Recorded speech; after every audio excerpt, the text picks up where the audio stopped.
Dan Fadil Ustaz Abdullah Khairi telah pun menyebutkan tentang tujuan besar hidup kita adalah untuk mengabdikan diri kepada Allah Subhanahu wa taala.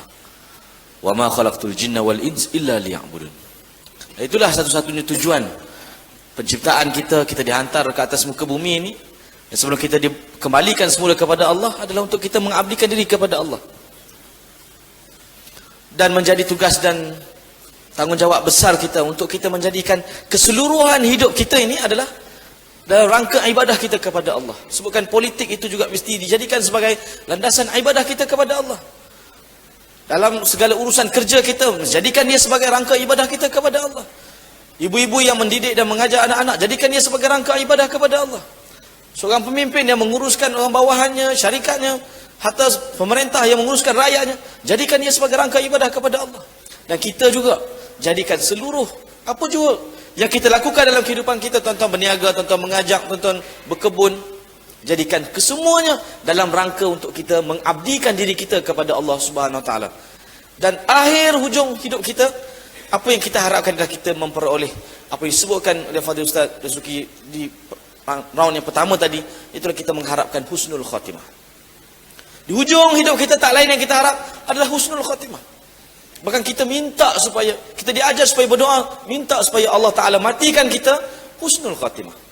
Inilah sebagai penutup kepada perbincangan kita pada hari ini. Setelah kita memahami tentang tujuan hidup kita, suasana yang ada pada hari ini, fitnah akhir zaman yang ada pada hari ini, yang disebutkan pada Ustaz tadi, yang paling penting ialah pengakhiran kita itu bagaimana. Biarlah tuan-tuan, macam mana pun kita sebelum ini, soalnya kita mesti lihat ke depan, apa yang kita nak buat selepas ini, dan bagaimana untuk kita memperoleh husnul khatimah. Ini tuan-tuan, mudah-mudahan Fadil Ustaz Ahmad Zuki dapat kongsikan kepada kita, dan seterusnya menyimpulkan segala persoalan yang telah pun kita bicarakan dalam siri-siri ini. Mudah-mudahan menjadi panduan kepada kita semua untuk sebagai bekalan untuk kita bawa balik dan kita praktiskan dan amalkan dalam kehidupan kita, insya-Allah. Bismillahirrahmanirrahim. Sepanjang daripada apa yang disebut oleh Ustaz Abdullah Khairi sebentar tadi, saya telah sebut pada jemaah sekalian sebelum daripada ini bahawa ramai di kalangan kita ni hidup tersasar, ataupun kita sama ada kita tersasar ataupun kita hanyut dalam hidup kita ini.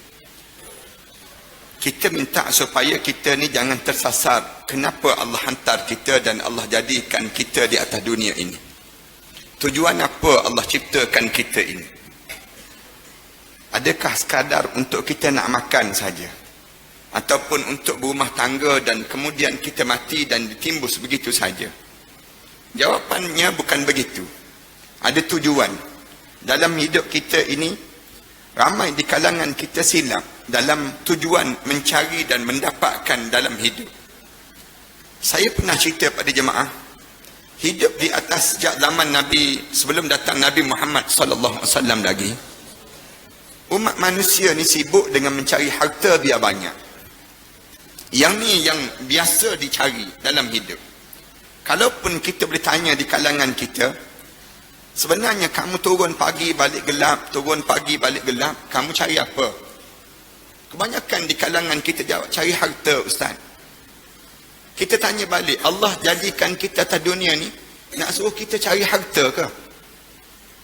Kalaulah harta menjadi nilai ukur, kita ulang dan kita sebut banyak kali, kalaulah Allah jadikan nilai harta itu menjadi nilai ukur di sisi Allah, Allah kira kekayaan itu menjadi bernilai. Kamu banyak duit, kamu bernilai di sisi aku. Nescaya Qarun itu jauh lebih bernilai daripada kita. Kerana Qarun itu jauh lebih kaya daripada kita. Berulang kali kita sebut, kaya tak kaya Qarun, yang bawa anak kunci gedung kekayaan Qarun, alim ulama sebut yang bawa anak kunci gedung kekayaan Qarun sebanyak lebih kurang 400 ekor kuda. 400 ekor kuda. Tapi bagaimana Allah jadikan pada Qarun? Allah tenggelamkan Qarun dalam muka bumi ini sedalam 70 hasta setiap kali mana terbit matahari. Terbit je matahari, tenggelam 70 hasta. Terbit lagi matahari, tenggelam lagi. Setiap hari demikianlah. Qarun ditenggelamkan dan ditenggelamkan dan ditenggelamkan. Datang orang Melayu kita sibuk buat program mencari harta korun, dipanggil begitu. Elok korun tenggelam, kita sibuk cari. Hidup ini, kalau kita tak cari harta, kita sibuk cari apa? Cari yang disebut dengan jawatan. Orang kita berebut pegang jawatan. Nak pada jawatan. Berebut jawatan. Dia tahu pegang jawatan, dia dapat projek lebih. Dia dapat jawatan, dia berebut. Nak pegang jawatan, dia berebut. Orang kita sanggup bertengkar, berkelahi sama kita kerana nak pada jawatan. Jawatan bukan besar pun. Jawatan kecil je. JKKKKKKK. Jawatan paling halus berebut. Orang kita berebut. Rasulullah datang, Rasulullah ajar, hidup ni Allah tak mulia dengan jawatan. Kalau jawatan menjadi kemuliaan di sisi Allah, nescaya mulialah Fir'aun itu. Fir'aun itu besarkan jawatan. Jawatan Fir'aun ni besar tak besar?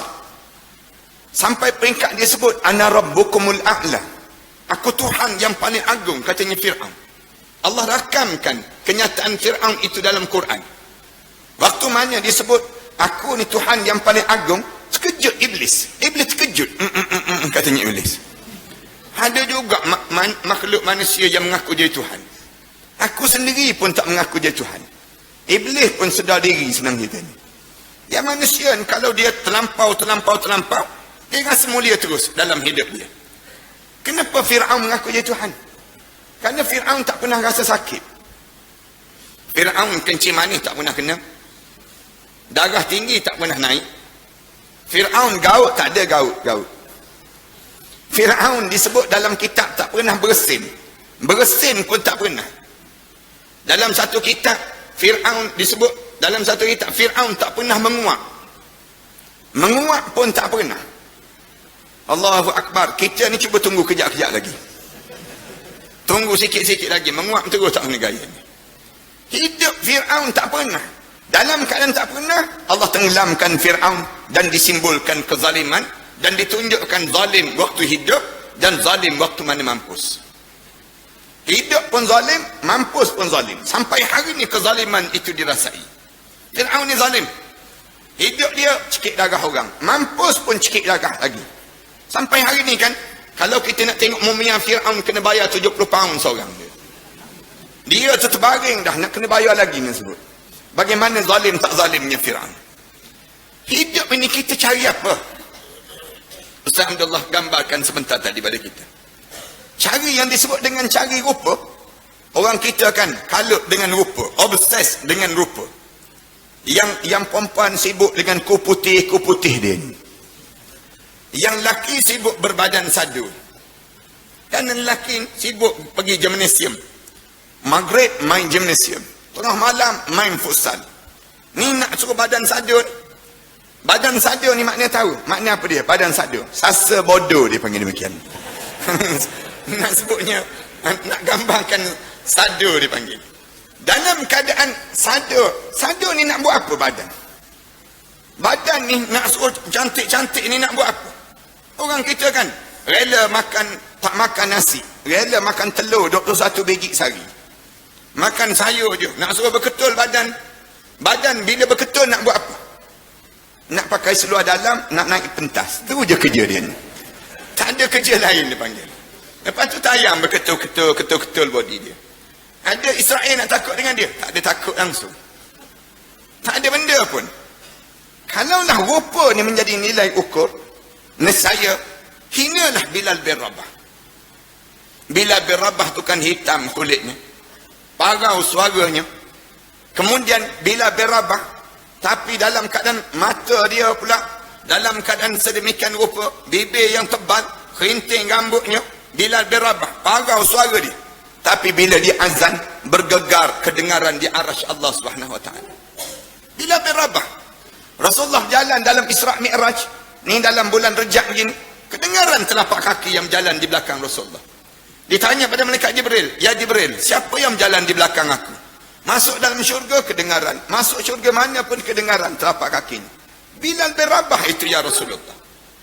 Diberitahu pada Bilal, Bilal, amalan apa Bilal? Bilal kata tak ada amalan yang terbaik kecuali aku Aku sentiasa berwuduk dan aku ambil semayang sunat 2 rakaat.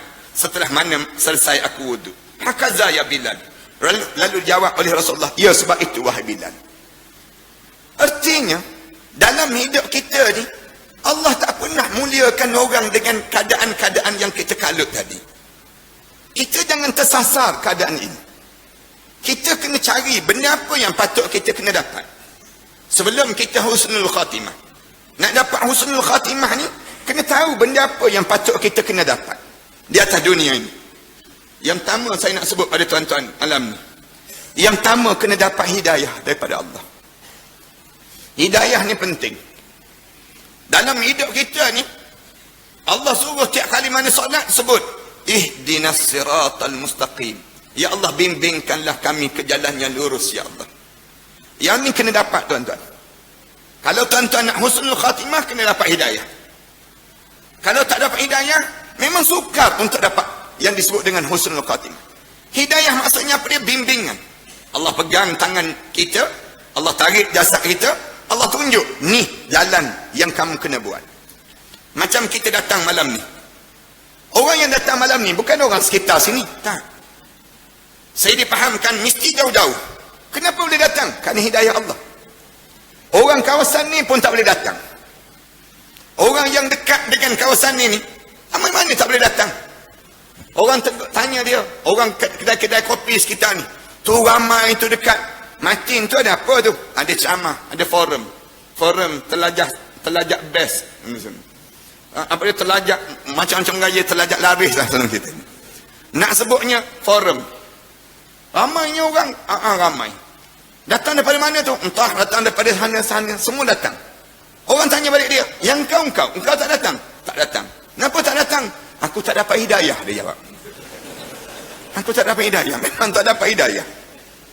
Hidayah ni yahdi man yasha'u ila siratim mustaqim. Allah pilih orang ni aku bagi, orang ni aku tak bagi. Tak mudah tuan-tuan. Sampai peringkat contoh orang yang tak dapat hidayah. Contoh siapa? Abu Talib. Abu Talib tu dekat dengan Rasulullah. Patutnya hidayah ni bagi pada Abu Talib lah. Tapi dekat nak meninggal dunia, Rasulullah pujuk tu. Abu Talib mengucaplah, ya am, pakcik aku, kamu tak kenal ke aku? Aku mengajar ni cerita tentang syurga dengan aku. Aku sebut begini-begini. Kenyik mata Abu Lahab. Abu Lahab tu kenyik mata. Sambil Rasulullah kata, kamu tak tahu ke syurga tu ada? Neraka tu ada? Pakcik seorang lagi tak mengucap. Muhammad, aku tahu. Syurga tu betul. Neraka tu betul. Pada mahsyar tu betul. Azab kubur tu betul. Segala benda yang kamu sebut tu semua betul. Tapi biarlah Muhammad. Kenapa biar? Ni, Abu Lahab kenyik mata ni. Abu Lahab kenyik mata. Engkau mengucaplah mengucap. Aku tarik berim nanti. Aku tarik. Engkau mengucap mana sebut. Engkau mengucap, aku tak semayang. Aku tak urus jenazah kamu nanti. Tak nak mengucap. Bila tak nak mengucap, Rasulullah angkat tangan doa. Minta, ya Allah, selamatkanlah pakcik aku ni seorang, ya Allah. Sayang aku dengan dia. Turun ayat Quran tegur Rasulullah. Innaka la tahdi man ahbabta, walakin Allah yahdi man yasha. Wahai Muhammad, kamu tak layak memberi hidayah pada siapa yang kamu sayang. Tapi Allah lah yang layak memberi hidayah pada siapa yang Allah kehendaki. Kita ni sampai Rasulullah ajar supaya baca doa. Allah ajar melalui Rasulullah baca doa. Baca di antara doa jangan tertinggal. Doa ni kita baca apa dia? Rabbana la tuzigh qulubana ba'da idh hadaitana. Ya Allah, jangan kamu gentak hidayah yang telah kamu bagi pada aku ni, ya Allah. Sayang Allah pada kita kan. Allah gerak jasad kita pergi ambil Quran, baca Quran. Sayang Allah pada kita kan. Allah gerakkan jasad kita datanglah dengar ceramah sekejap je, tak lama pun. Sayangnya Allah pada kita, kejut kita. Malam sedang tidur lena, bangun pergi semayang tahajud, pergi bangun kita. Tak mudah barahana sekali. Ini dipanggil kejaran yang pertama yang perlu dapat dalam hidup. Yang ni yang pertama. Yang kedua, tolong dapat yang kedua dalam hidup kita, keberkatan dalam hidup. Berkat ni, rezeki kita biar berkat. Kita bukan nak rumah besar, tapi kita nak rumah yang diberkati. Kita bukan nak duit gaji yang mahal, tapi kita nak duit gaji yang diberkati. Berkat ni tidak diajar dalam agama lain kecuali Islam. Islam mengajar erti berkat. Berkat ni apa dia? Sesuatu yang sikit tetapi dirasakan banyak. Sesuatu yang sempit tetapi dirasakan luas. Berkat maknanya, ni macam malam ni. Walaupun kita dah sejam 40 minit, kita berforum, tapi kita rasa sekejap lagi. Ini tanda berkat. Allah jadikan keberkatan. Keberkatan ni, satu masa, ulama-ulama sebut, misal contoh Ramadan, Allah jadikan Al-Mubarak. Contoh, sahur, waktu mana sahur, penuh dengan keberkatan. Hidup kita ni kena dapat berkat. Keberkatan, rezeki biar berkat. Buat apa rumah besar tapi penuh dengan hantu raya? Buat apa kereta mewah? Ada driver lagi, duduk belakang lagi, tapi masam je dalam kereta. Berapa ramai orang kereta kancil je, anak 12 orang dalam kereta kancil je. Sibuk melambai orang tepi jalan. Maknanya apa dia? Tanda keberkatan. Hidup kita ni tak perlu pada luah banyak besar, tak. Tetapi yang kita perlu berkat itu. Isteri kita walaupun tidak menjadi model, tidak menjadi orang panggil menjadi selebriti, tapi isteri yang penuh dengan keberkatan, menenangkan dalam hidup kita. Suami kita walaupun dia tidak seorang yang terkenal, glamour, menjadi orang yang hebat dan sebagainya, tapi dia penuh dengan keberkatan yang datang daripada dia. Ibu dan ayah kita orang yang diberkati, yang diberi oleh Allah kepada mereka, sehingga kan kalau kamu cakap kasar dengan mak ayah kamu cakap kasar je, di saat tersebut akan tercabut nilai keberkatan yang patut kamu dapat dalam hidup mereka. Dua, yang ketiga, tolong dapatkan ilmu yang banyak. Sepanjang hidup ni biar menambah ilmu. Rasulullah sallallahu alaihi wasallam pesan pada kita. Rasulullah kata, kalau terbit matahari pada hari ni, tiba-tiba tak menambah ilmu yang baru dalam hidup aku, fala burikalah, tak ada keberkatan pada hari tersebut. Allah tinggikan kedudukan kita berdasar pada ilmu. Yarfa'illahu alladhina amanu minkum walladhina utul ilma darajat. Allah sebut, Allah tinggikan kedudukan di kalangan kamu. Orang beriman di kalangan kamu naik. Beza kamu dengan Lim Guat Eng, beza kamu dengan Acong, beza kamu dengan siapa dia, beza kamu dengan orang ni kerana kamu beriman. Oleh kerana kamu beriman, kamu naik. Tapi walladzina utul ilma darajat, tetapi orang yang diberi ilmu berapa darjat lagi di sisi Allah Subhanahu Wa Taala. Darjat ni yang menghafal Quran ni, kalau para hadiskan baca dalam hadis Rasulullah, darjat mereka kalau mereka menghafal 80 ayat dengan 81 ayat, darjat dia tinggi tak tinggi di antara bumi sampai ke langit. Satu ayat saja yang menghafal Quran ni beza di antara mereka dalam syurga nanti. Kalau mana mereka berada dalam syurga nanti, dalam hadis Rasulullah cerita, satu ayat saja yang membezakan mereka menghafal ni sejarak mana? Sejarak bumi sampai ke langit di sisi Allah Subhanahu Wa Taala. Tingginya kedudukan di sisi Allah Subhanahu Wa Taala. Ini kelebihan nak gambarkan darjat tadi. Bagaimana? Bila kita ada ilmu, kemudian kejar yang keempat dalam hidup kita, mengejar keikhlasan. Mengejar keikhlasan. Biar kita buat satu benda, dia jadi ikhlas. Inna salati wa nusuki wa mahyaya wa mamati lillahi rabbil alamin. Kalau tuan-tuan ada 4 perkara ni, kita ni ada 4 perkara ni, saya jamin insya-Allah kita mati dalam keadaan husnul khatimah. Nak gambarkan kalau kita ada 4 perkara ni, bila hidup kita ni dah ada 4 perkara ni, husnul khatimah lah di hadapan kita. Bila kita boleh ikhlas, yang dalam perbincangan ikhlas ni termasuk dengan istiqamah tadi, termasuk dengan yang namakan dengan keyakinan yang tinggi, yakin kita dengan ajaran Islam. Maknanya kita tak ragu-ragu dengan Islam. Ikhlas, kita menunggu satu lagi yang sedang kita nak dapatkan. Yang kelima ni kita kena dapat apa dia? Mardatillah, keredaan di sisi Allah. Dapatkan keredaan Allah.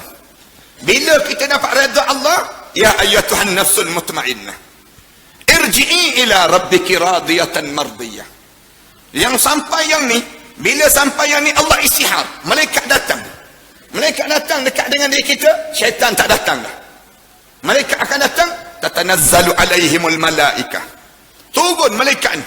Malaikat akan istiharkan 2. Ulama-ulama sebut, Yang pertama istihar, ya ayyatuhan nafsul mutmainnah, wahai jiwa yang tenang. Ni saat kamu nak menghadap depan Allah. Irji'i ila rabbiki radiyatan mardiyah. Mereka ni masuk tu, kembalilah kamu dengan keadaan penuh keredaan di sisi Allah. Allah redha pada kamu dan kamu redha kepada ketentuan Allah. Bukti kat mana? Nampak di saat husnul khatimah itu. Nampak peluh di atas dahi. Nampak peluh mengecik. Peluh atas dahi ni.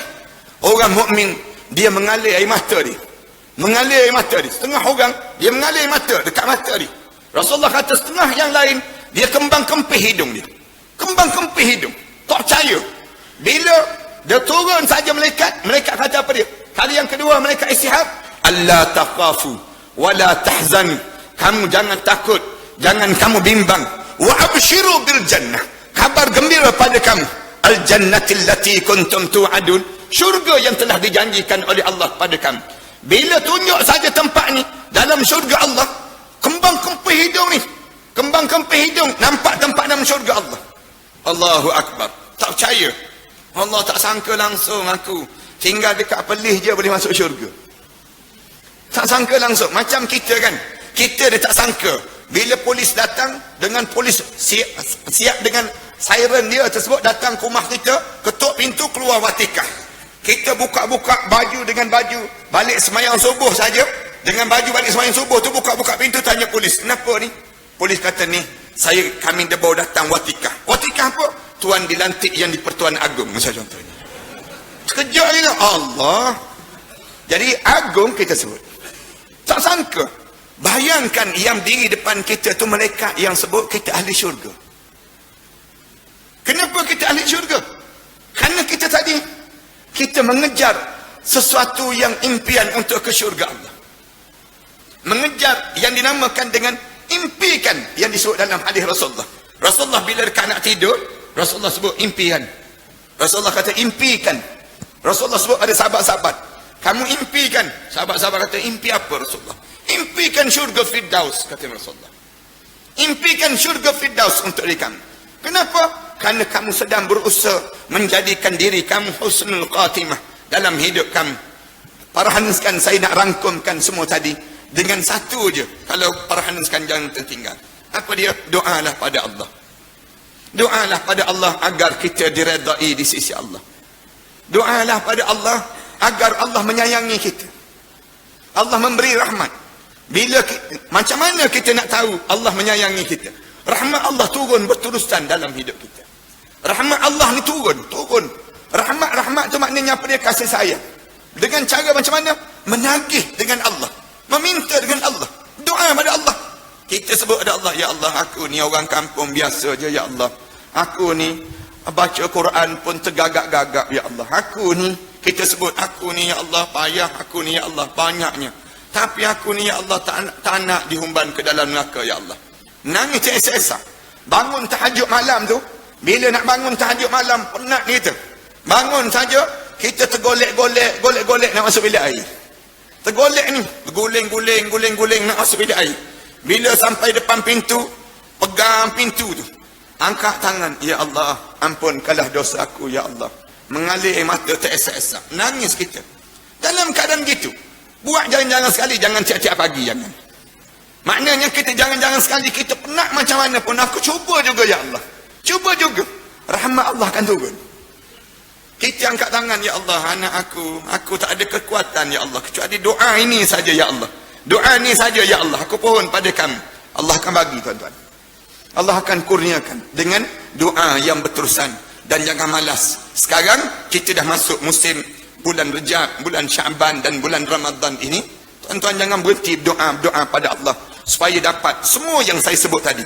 5 tadi, akhirnya kita akan mencapai satu keindahan yang disebut dengan husnul khatimah. Walaupun saat kita meninggal dunia itu suasana yang sakit, yang menyakitkan, sakit yang amat sangat, tapi percayalah itu kafarah Allah untuk diri kita seketika, untuk Allah jadikan kebaikan lepas pada kematian kita di saat mana kita menghadap di hadapan Allah Subhanahu Wa Taala nanti. Saya rasa sekadar inilah di antara golongan saya, dan saya nampak jam lebih kurang hampir pukul 10 malam dah, dan saya pun diminta untuk cakap yang terakhir ni, dan saya rasa sekadar inilah dalam perbincangan kita pada malam ini. Mudah-mudahan perbincangan kita ini diberkati dan dirahmati di sisi Allah. Tuan-tuan tahu bahawa tempat ini kita sedang bangunkan lagi ni. Tuan-tuan tolonglah bagi sokongan. Banyakkan. Tuan-tuan nak dapatkan kebaikan pada kita yang kita tak menyesal, biar kita ni ramai anak, ramai zuriat, ramai banyak pahala-pahala. Ramai anak ni salah satunya tuan-tuan biayai pengajian tempat-tempat sebegini. Ustaz Abdullah Khairi pun ada tempat pengajian yang anak-anak yatim dan yang susah belajar dengan mereka. Kemudian saya sendiri ada lebih kurang 1000 lebih anak yang belajar menghafal Quran di bawah saya ni sendiri. Di Langkawi, kemudian di Pahang, kemudian di Kelantan, di selatan Thailand dan juga di Selangor. Saya sendiri tiap bulan ini sendiri. Dan kami ni macam ni lah, kami usahakan cari duit-duit kami ada dalam poket tuan-tuan lah, senang kata. Maknanya apa yang tuan-tuan sumbangkan itulah kejayaan pada kami sama. Derma-derma takdilah yang akan memberi kekuatan pada kami dalam kami menggerakkan ke sekolah-sekolah dan juga kebaikan-kebaikan pada kami ini sendiri. Jadi saya harap supaya jemaah-jemaah jangan berhenti daripada membantu tempat yang saya tengok Ustaz Yusaini Yahya bersungguh-sungguh. Saya sebut pada dia, saya berkawan dengan beliau ni kerana Allah Ta'ala. Tengok kesungguhan dia ni, bangunkan daripada tanah sawah dahulu. Saya ingat lagi tempat ini. Saya datang dahulu kat dalam saja dahulu. Tapi sekarang Alhamdulillah ditambah, kemudian dijadikan tempat yang baik. Sama juga Ustaz Abdullah Khairi, saya datang tempat beliau, masuk ke dalam sikit. Tapi sekarang Alhamdulillah nampak dibangunkan daripada hasil sumbangan yang telah disumbang oleh jemaah ini sendiri. Mudah-mudahan pahala ini akan terusan. Bila kita tiada nanti tengok datang pahala yang terusan untuk diri kita. Sementara tu tuan-tuan, saya Ustaz Abdullah sendiri ada produk tu kami saya sendirinya buat produk di mana kami bantu di selatan Thailand tu madu. Madu ni saya suruh jemaah-jemaah sekalian amalkan dengan makan madu. Berdasar pada hadis Rasulullah sallallahu alaihi wasallam tu lah. Rasulullah pesan, alaikum bil asal. Biasakan hidup kamu dengan makan madu, kata Rasulullah. Minum air madu, makan madu. Ni amalan-amalan. Dan madu ni dia sesuai dengan tempat kawasan itu sendiri. Saya minta maaf lah sebut kalau ada orang kata madu yang terbaik daripada sana, daripada negara lain dan sebagainya. Tak. Allah jadikan saya buat kajian dengan doktor-doktor pakar, dia kata sesuai dengan kawasan kita. Di mana madu ni berbeza-beza Allah jadikan. Jadi oleh kerana demikian para hadis kan cuba amalkan. Madu ni pelajar-pelajar tahfiz saya, mereka bangun tahajud malam, mereka letak depan mereka di selatan Thailand, tanah mereka pelihara lebah, kemudian hasilkan madu tersebut letak depan mereka, mereka sujud doa pada Allah. Saya gunakan untuk perubatan Islam. Alhamdulillah bila minum tersebut keluar muntah benda-benda yang kotor-kotor dalam badan. Kita kan senang orang nak sihir, nak buat khianat, nak buat macam-macam gaya. Suara saya pun hampir tiada tadi. Bila saya amalkan madu, kembali balik. Alhamdulillah, betul lah dalam hadis Rasulullah sebut dengan hadis tadi, alaikum bil asal. Biasakan hidup kamu dengan makan madu. Makan madu ya, bukan bermadu, makan madu dia panggil. Ini satu-satu madu yang kita berbalik ke rumah senyum je. Berbalik madu satu lagi belakang parang lah jawapannya. Ini kebanyakannya belakang parang tu ramai yang dapat demikian. Walaupun sekalipun para hadirin sekalian, ibu-ibu ambil madu ni, kacau dengan air suam, letak dalam peti ais. Kemudian dah sejuk dah, hidang pada keluarga masing-masing. Rasulullah dah pesan dah. Rasulullah kata, kalau kalian ingin rasa nikmatnya air dalam syurga Allah, minumlah air madu di dunia ini lagi. Kalian minum air madu di dunia ni, kita akan rasa nikmat yang tak terkata yang Allah jadikan. Sementara madu ni pula keluar daripada pokok daun, pokok mata kucing, bau wangi pula. Jadikan amalan lah untuk diri kita. Dan kalau siapa yang kena kanser, kemudian kena kencing manis teruk, amalkan makan madu ni, insyaAllah. Mudah-mudahan Allah jadikan kebaikan pada diri kita. Di samping tu juga di mana ana sendirinya ada tulis beberapa buah kitab. Teman di Barzah rasanya ada malam ni kitab tersebut, buku yang terbaru yang memang payah nak dapat lah.